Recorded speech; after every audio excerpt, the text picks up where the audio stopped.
Hariom serial number 2826 Chanakya નીતિની અંદર કહે છે રાજપત્ની ગુરુ પત્ની મિત્ર પત્ની તથેવ ચ પત્ની માતા સુમાતા ચ પંચેતા માતર સ્મૃતા. હવે 5 પ્રકારના પ્રથમ પિતા કયા પુરુષોની અંદર કયા કે પ્રથમ ઉત્પન્ન કરનાર, યજ્ઞોપવીત દેનાર, વિદ્યા ભણાવનાર, અન્ન દેનાર અને ભયથી રક્ષણ કરનાર. હવે માતાઓની માટે કહે છે કે 5 માતા કોણ? તો પ્રથમ 5 માતામાં કહે છે કે રાજાની સ્ત્રી એ આપણા માટે માતા સમાન કહેવાય, કારણ કે રાજા આપણું રક્ષા કરે છે. તો એ જ પ્રમાણે રાજમાતા દ્વારા રાજાનો જન્મ થયો છે, એટલે રાજમાતા અને રાજાની પત્ની એ પણ પ્રજા માટે માતા સમાન ગણાય. બીજી માતા ગુરુ પત્ની, કારણ કે ગુરુ પત્ની આપણી દરેક માનવનો અથવા પશુ પક્ષીનો જે પેદાવારી જન્મ છે એ માદાથી થાય છે. એટલે માતૃશક્તિથી ગુરુનો જન્મ થયો અને એમની પત્નીથી એમના પુત્રની અંદર પણ વિદ્વતા આવશે એટલે એનો જન્મ થવાનો. તો ગુરુ પત્ની માતા રૂપ છે. મિત્રની સ્ત્રી પણ માતા રૂપ જ છે અને સાથે સાથે પોતાની સ્ત્રીની માતા ધર્મ માતા, પોતાની સ્ત્રીની માતા પણ માતા રૂપ છે અને પોતાને જન્મ દેનારી માતા એ તો છે જ. જન્મ દેનારી માતામાં માતા પણ કોઈ પણ વ્યક્તિના દિલમાં નથી એવું નથી, એ તો છે જ.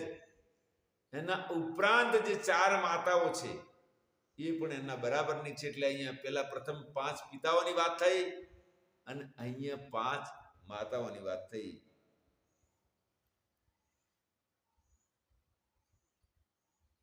યોગ વશિષ્ઠ મહારામાયણમાં કહે છે સિરિયલ નંબર 2829 યુક્તિ યુક્તમુપાદેયમ વચનમ બાલકાદપી અન્ય તૃણમિવિત્યજ્ય મયુક્તમ ત્યજ્યમ અયુક્તમ પરમેષ્ટિના. યુક્તિ યુક્તમુપાદેય એટલે પ્રમાણ સાથે, યુક્તિ સહિત જે કોઈ વાક્ય બોલે એવા પ્રમાણ સાથેના. અને પ્રમાણ કેટલા? 6 પ્રમાણ છે. પ્રમાણ સાથેના વાક્યો જે બોલે તો નાનું બાળક પણ બોલે તો એ આપણા માટે માન્ય છે, પણ પ્રમાણ રહિત કોઈ વાત કરે એ ગમે એવો ઊંચી સ્થિતિએ પામેલો કોઈ ધર્મગુરુ હોય અથવા કોઈ મોટો ધનાઢ્ય ઉદ્યોગપતિ હોય અથવા કોઈ પણ રાજસત્તાનો કોઈ મહાન રાજપુરુષ હોય અથવા કોઈ મોટો વરિષ્ઠ અધિકારી હોય, પણ કોઈ પણ પ્રમાણ વગર વાત કરે તો એ વાત ક્યારે માન્ય રખાય નહીં. તો આજે આ પ્રસંગની અંદર પ્રમાણોની વાત કરી કે પ્રમાણ કેટલા અને 6 તો કયા કયા. પ્રથમ પ્રત્યક્ષ પ્રમાણ, આ બંને હાથની 10 આંગળીઓ છે એ થયું પ્રત્યક્ષ પ્રમાણ, જેમાં બધા જ લોકો માને છે. કોઈ વસ્તુને બતાવવામાં આવે કે ભાઈ સામે આ વસ્તુ તમને દેખાય છે કે આ દેખાય છે, એ વાત પ્રમાણિત એટલે પ્રત્યક્ષ પ્રમાણ. પછી બીજું છે ઉપમાન પ્રમાણ. ઉપમા દ્વારા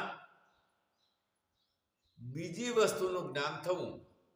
જો કે એમાં પ્રત્યક્ષ પણ છે, પણ પ્રત્યક્ષ સાથે બીજી અન્ય ક્રિયા પણ છે.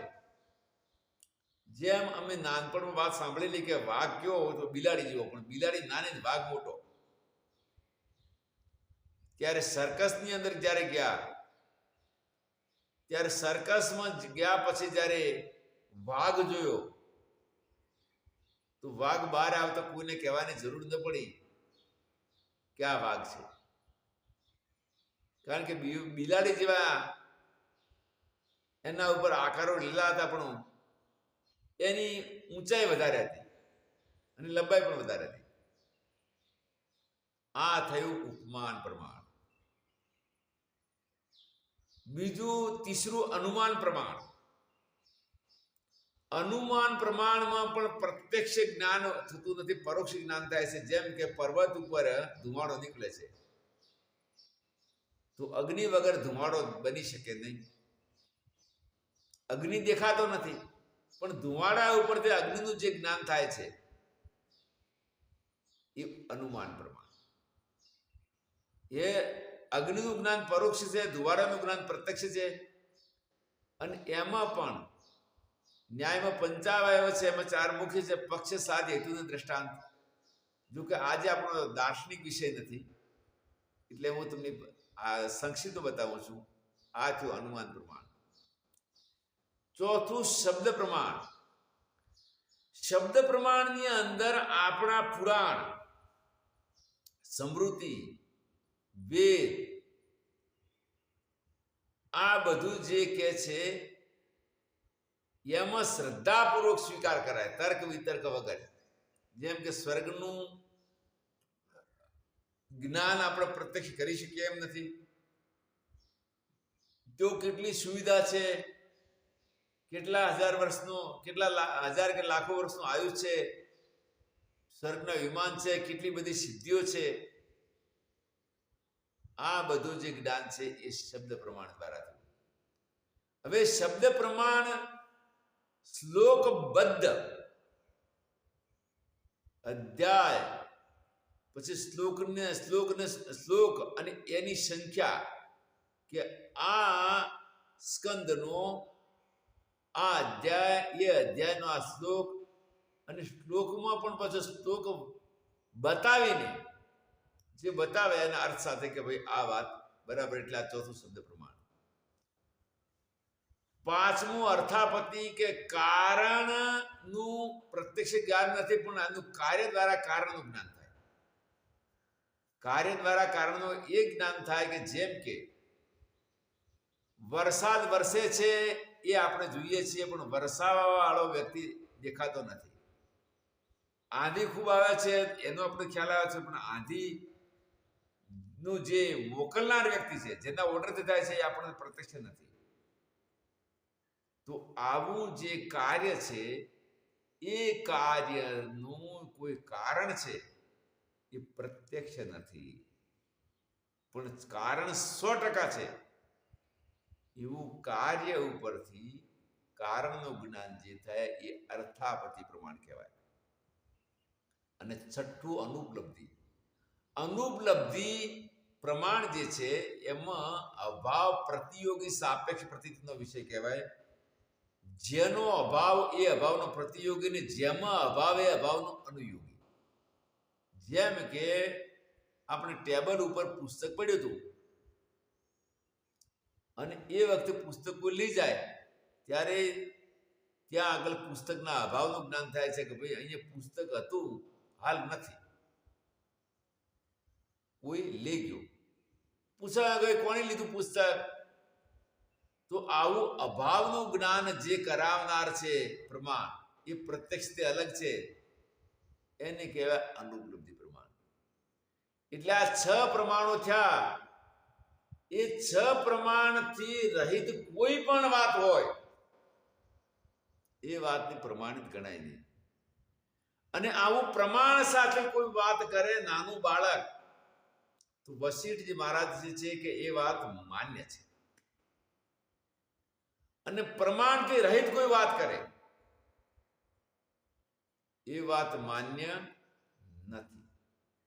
એટલા માટે કહે છે કે યુક્તિ યુક્તમ ઉપાદેય વચનાત બાલકાદપી અયુક્તમ તૃણમે તજ્યમ વચનમ પરમેષ્ટિના.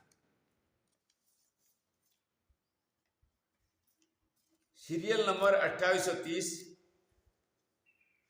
ચાણક્ય નીતિમાં કહે છે પરપત્ની તુયા સ્ત્રી પરપત્ની તુયા સ્ત્રી સંબંધાચ યોનિતા તામ બ્રૂયાદ ભવત્યેવં સુભગે ભગિનીતિ ચ. પરપત્ની તુયા સ્ત્રીયા,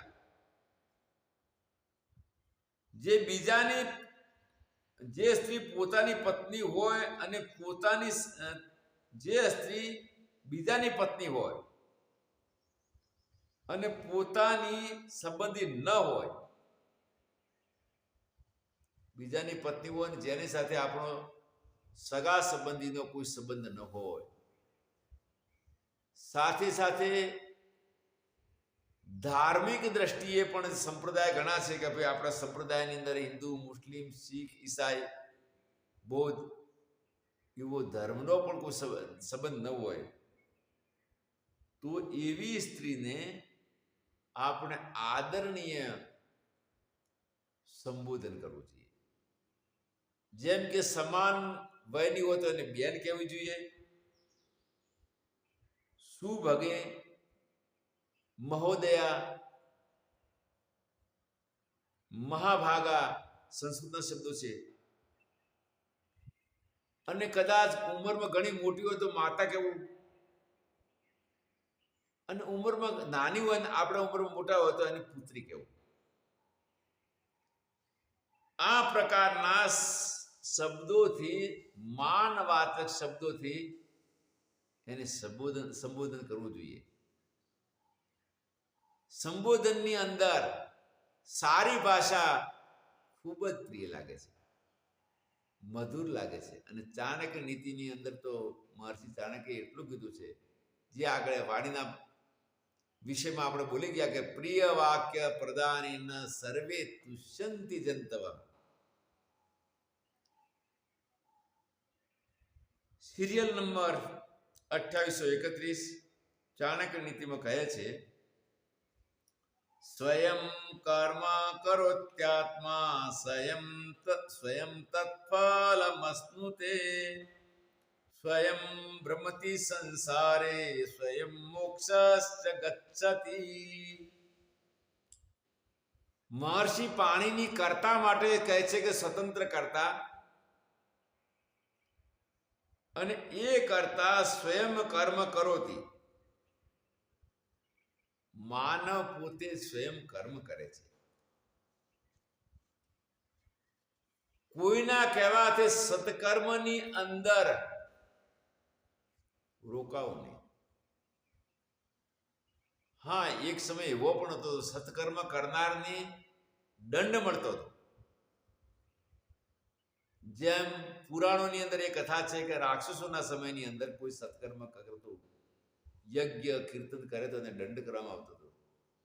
અને મુસલમાનોના રાજ્યની અંદર પણ જ્યારે મંદિરો તોડ્યા અને કોઈ પણ વ્યક્તિ જ્યારે કીર્તન ભજન કરે તો એને ખૂબ જ દંડ પડતો. એમના સિપાહીઓ દ્વારા મારપીટ, અને અસંખ્ય લોકોને જેમણે ધર્માંતર માટે સામૂહિક રીતે વધ કરેલો. અને એક પછી એક બાબા બંદાસિંહ વૈરાગીને ધર્માંતર કરાવવા માટે આના આગળ ઘણા એવા શીખ ભક્તોને ઔરંગઝેબે વધ કરી અને બતાવ્યા કે જો આ કેટલા બધા માથા પડ્યા છે, જીવવું હોય તો ઇસ્લામનો સ્વીકાર કરો, ને કે મરવા તૈયાર થઈ ગયો. તો એ લોકોએ કીધું કે મોત અમારે વાલું છે, ઇસ્લામનો સ્વીકાર તૈયાર નથી. ઔરંગઝેબે કહ્યું કે ઇસ્લામ એ અલ્લાહથી એટલે ઈશ્વરથી આવેલું છે અને એ એક જ છે. આ વિશ્વની અંદર કોઈ પણ શાસ્ત્ર પ્રમાણ નથી. અને પ્રમાણ ન હોવાથી એવા પ્રમાણભૂત શાસ્ત્રને તમે સ્વીકારો, કાફર ન રહો, પાક બનો. જો કે બાઇબલ છે,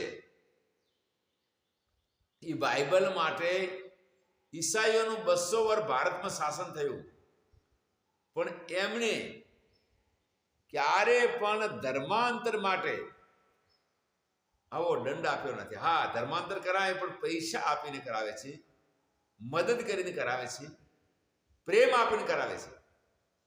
બુદ્ધોએ પણ ધર્માંતર કરાવેલું, પણ પ્રેમપૂર્વક ઉપદેશથી કે અમારા ધર્મની અંદર આવો સિદ્ધાંતો છે, જેને ઠીક લાગે એ અપનાવો. એમને પૈસા નતા આપ્યા. પરંતુ મુસલમાનોએ ભારતની અંદર અસંખ્ય લોકોને દંડ આપીને ધર્માંતર કર્યા. ધર્માંતર પછી પણ એમને આજે ગોત્ર બદલ્યા નથી. જેમ કે પટેલોમાંથી જે મુસલમાન બન્યા ત્યારે મુમન લખાવે છે અને પટેલ લખાવતા હોય છે. ક્ષત્રિયોમાંથી જે મુસલમાન બન્યા આજે પણ ક્ષત્રિયોના ગોત્ર લખાવે છે. પરમાર, ચૌહાણ, સોલંકી આજે એમના ગોત્ર લખાવે છે. અને સાથે સાથે એ કહે છે કે આ સમયે અમે હિન્દુ ક્ષત્રિય હતા અને એ પછી મુસલમાન બન્યા. તો એ પ્રમાણે સ્વયં કર્મ કરે છે અને સ્વયં તેનું ફળ પણ ભોગવે છે. ફળ કેવી રીતે ભોગવે? કે જેમ કે જન્માંતરના કરેલા કર્મની અંદર પરિવારમાં એકને કદાચ અસાધ્ય બીમારી થઈ જાય, જેમ કે લકવો, બધાને નથી થયું, તો એના માટે ભોજન અને વાતાવરણ તો ઘરનું એક જ હતું, છતાં પણ એકને થયું ને બીજાને ન થયું, તો આ પણ એ સ્વયં કર્તાનું એક કર્મ છે, એનાથી એને થયું. સ્વયં વ્યક્તિ કરતા કર્મ દ્વારા જન્મ મરણના ચક્રમાં પણ ફરે છે. કારણ કે સંબંધીઓ જન્મથી મળીને અંત સમયે નવા નવા ઘણા આવે છે. જન્મ વખતે દાદા દાદી હોય છે, માતા પિતા તો છે જ, પણ ઉંમર વધતા પછી દાદા દાદી પણ પરલોકમાં જાય છે, માતા પિતા પણ પરલોકમાં જાય છે, અને નવા નવા પાછા સંબંધીઓ આવે છે. લગ્ન પછી પુત્રવધુ, પછી એના બાળકો, અને ઉંમર વધે તો એના પણ બાળકો આવે. તો આ બધા નવા નવા વ્યક્તિઓ આવે ને નવા નવાનો સંયોગ, જૂના જૂનાનો વિયોગ. તો એ પ્રમાણે કરતા સ્વયં પોતાના કર્મ દ્વારા સંસારમાં ભ્રમણ કરે છે અને જ્ઞાન દ્વારા સ્વયં પણ મોક્ષ પામે છે. એટલે બુદ્ધિમાન વિવેકી લોકોએ પ્રથમ ઋષિમુનિઓના સમયમાં 4 અવસ્થાન આશ્રમોની અંદર જીવન વ્યતીત કરતા. પહેલા બ્રહ્મચારી રહીને ભણવાનું, સ્વયંપૂર્વક ગ્રસ્તાશ્રમમાં રહેતા, અને 51-52 પછી અંતઃકરણની શુદ્ધિ માટે 25 વર્ષ સુધી વાનપ્રસ્થ અવસ્થાની અંદર આશ્રમની અંદર રહી અને તપસ્યા કરતા. અને એ કરેલી તપસ્યાનો પાછું એનામાં જીવન જીવવા માટે પછી સંન્યાસ ગ્રહણ કરી અને બાકીનું આયુષ્ય પૂર્ણ કરતા. એટલે મોક્ષ માટે પણ સ્વયં જવાબદાર છે અને સ્વયં પ્રાપ્ત કરે છે. માટે પોતાના કર્તવ્ય માટે પોતે આ રીતે કર્તવ્યપરાયણ થઈ અને પોતાનું આત્મકલ્યાણ કરવું જોઈએ.